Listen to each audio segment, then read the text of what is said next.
Success की पता है सबसे खास बात क्या होती है? वो मेहनत करने वालों पर ना फिदा हो जाती है। रेडियो सिटी से मैं हूँ आरजे नेहा और देखिए आज फिर से मैं आपके सामने हाजिर हूँ कुछ खास सक्सेस स्टोरीज लेकर।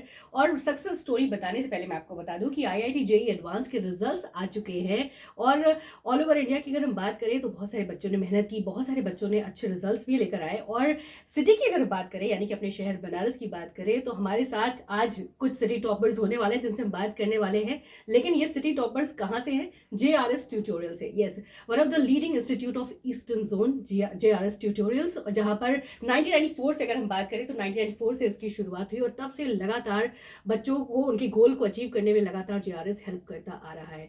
टॉप 20,000 जो रैंक होती है उसमें इस बार की अगर बात करें हम जेईई एडवांस की तो 105 बच्चों का सिलेक्शन हुआ है। और सिटी टॉपर जो है हमारे साथ इस वक्त बैठे हुए हैं, इनका नाम है अरविंद यादव। इनकी ऑल इंडिया रैंक आई है 192 और ओबीसी इनकी रैंक है 20th। कानपुर जोन में ये 4th नंबर पर है और इनका सिलेक्शन हुआ है आईआईटी मुंबई में और कंप्यूटर साइंस में, राइट, जो कि बड़ी अचीवमेंट है। और अरविंद पहले तो बहुत बहुत बधाई हो तुम्हें। Thank you ma'am. Thank you. थोड़ा जोर से बोलो, थोड़ा जोर से, थोड़ा एक्साइटमेंट के साथ। Thank you ma'am. खुश हो? Yes ma'am. अच्छा, पहले मैं तुमसे ये जानना चाहूंगी, ये जो कंप्यूटर साइंस में सिलेक्शन अपने आप में बहुत बड़ी बात होती है, तो क्या तुमने कैसे तैयारी की थी उसके बारे में थोड़ा बताओ। हमारे टाइम मतलब जब हम 11th में गए थे तो हम्म। मेनली फाउंडेशन का जो कोर्स होता है वो 11th से स्टार्ट होता है। हम्म। तो उस टाइम लॉकडाउन आ गया था तो सारी चीज़ें ऑनलाइन हो गई थी। तो जेआरएस ट्यूटोरियल्स ने काफ़ी मदद की। हम्म। तुरंत लेक्चर्स अपलोड हो गए और फिर उसके बाद वो रेगुलर स्टडीज़ हो गया। हम्म। फिर उसके बाद थोड़ी देर में हम लोग की ऑनलाइन क्लासेस भी होने लगी, हम्म। लाइव क्लासेस जूम पे। हम्म। और फिर टीचर्स आए और क्लासेस लेना स्टार्ट किए, हम्म। टाइम टेबल बना हम्म। और फिर डीपीपीज आए, सॉल्व किए। हम्म। फिर टेस्ट हुआ, फिर उसके बाद 29 अक्टूबर को वापस से ऑफलाइन हुआ। फिर ऑफलाइन में भी मतलब ऑनलाइन में कुछ बच्चे अच्छे से प्रिपेयर नहीं कर पाए थे तो उनके लिए वो लोग ने दोबारा रिवीजन भी कराया। फिर उसके बाद फिर से लॉकडाउन आ गया तो तो फिर दो से, बार आया हाँ, तो लॉकडाउन। 2 बार आया। फिर उसके बाद फिर से ऑनलाइन हुआ और फिर से वैसा ही चला। तो मतलब कहीं भी गैप नहीं था स्टडीज़ में, कंटिन्यूटी कंटिन्यूटी बनी हुई थी। मेंटेन थी। अच्छा, ये बताओ अरविंद, जैसे कि कंप्यूटर साइंस ही क्यों चूज किया तुमने? मतलब लोग बोलते हैं कि अच्छा है और मिल रहा है तो ले लेना और ये चाहिए अपने पर। आप में बहुत, मतलब एक होता है कि जनरली लोग सोचते हैं कि बहुत मुश्किल से कंप्यूटर साइंस में मिलती है सीट, तो आपने ये चूज किया तो आपके लिए तो और बड़ा टास्क रहा होगा, हाँ। है ना? अच्छा, तो ये जो आपकी पूरी सक्सेस जर्नी रही है, जो आपने तैयारी की, उसके बारे में थोड़ा सा बताएं ताकि लोगों को, जो आने वाले बच्चे जो जो तैयारी कर रहे हैं, उनको भी थोड़ी हेल्प मिल पाए। तो कैसे तैयारी की वो थोड़ा बताओ।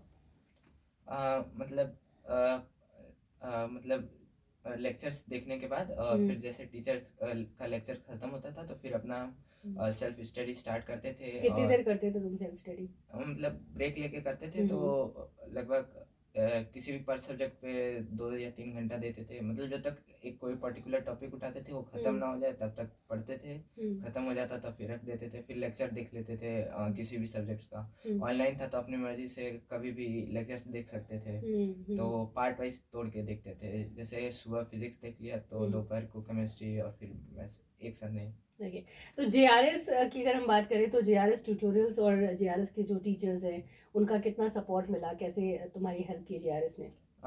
जेरस का पूरा सपोर्ट था। और जब ऑनलाइन क्लासेस चल रही थी तो पर्टिकुलरली मैथ्स के शुक्ला सर हम्म। वो लाइव फ़ोन पे बात करके हम लोग के डाउट क्लियर कर देते थे। हम्म। और एक दो बार जहाँ सर मीटिंग ले लेते थे और कुछ प्रॉब्लम्स रहता था तो डिस्कस करते थे और फिर सोल्यूशन निकालते थे। हम्म। जैसे कई बार क्लासेस हो जाते थे स्कूल के हम्म। और कोचिंग के तो फिर उसमें भी मदद हम्म। करते थे। अब जैसे हम लोग कोविड की भी बात कर रहे थे कि 10th में थे तो भी उस टाइम पर भी कोविड का जो दौर आया तो बहुत सारी चीज़ें जो है गड़बड़ हुई, खास करके पढ़ाई की अगर बात करें तो स्टडीज़ पर बहुत ज़्यादा इफेक्ट पड़ा। तो तुम लोगों के लिए तो और ज़्यादा मुश्किल रहा होगा तैयारी करते समय, तो वो थोड़ा सा जर्नी बताओ।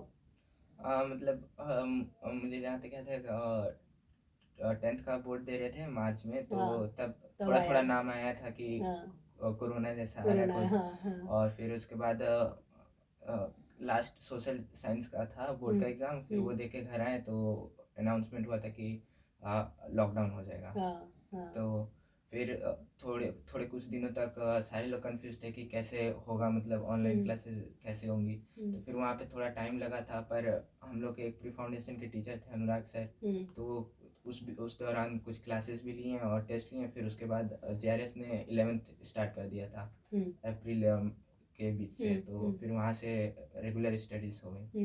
तो लॉकडाउन के दौरान जैसे JRS ने किस तरह से हेल्प की, मतलब क्योंकि ऑफलाइन जब पढ़ाई आप कर रहे हो लगातार और अचानक से सब कुछ इस तरह हो जाए कि सब कुछ ऑनलाइन हो जाए, तो उस टाइम पर आपकी JRS ने कैसे मदद की?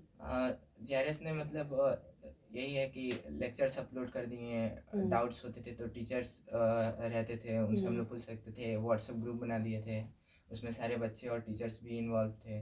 और DPP रहती थी ऑनलाइन, JRS की साइट पे अपलोड होते, वहाँ पे हम लोग डाउनलोड करते थे, फिर उसे सॉल्व करते थे। फिर टीचर्स अपने हिसाब से डिस्कस करते थे, कुछ होमवर्क्स भी दे देते थे और बुक के प्रेफरेंसेस भी देते थे, तो हम लोग बुक परचेज करके देखते थे। और ज़्यादा टाइम तो उस टाइम PDF ही मिल पाता था, लॉकडाउन था तो बुक नहीं मिल रहा था, तो बस यही था। मतलब ओवरऑल कहा जाए तो आपकी JRS ने हर तरीके से हेल्प की है, चाहे वो लॉकडाउन के टाइम रहे हो या फिर ऐसे तैयारी करते समय, है ना? आपकी जो सक्सेस स्टोरी है, मैं चाहूँगी कि आप जो देखने वाले हैं उनको अपनी तरफ से, जो बच्चे आगे मतलब इन फ्यूचर में जो तैयारी करेंगे इंजीनियरिंग की, उनको कुछ टिप देना चाहोगे अपनी तरफ से? मतलब जब भी हम लोग पढ़ते हैं तो बहुत रफ रास्ता होता है, मतलब स्मूथ नहीं होता है, तो कई बार टेस्ट में कम नंबर आ जाता है। तो मतलब ज़्यादा घबराने की ज़रूरत नहीं रहती है और कॉन्फिडेंस रख के बस आगे बढ़ना रहता है। बिल्कुल, अगर कॉन्फिडेंस हो तो सब कुछ स्मूथ हो जाता है ना? हाँ। चलिए, बात है फ्यूचर इंजीनियर हैं ये हमारे और आगे ऐसी और भी बहुत सारी सक्सेस स्टोरीज आपके साथ शेयर करेंगे।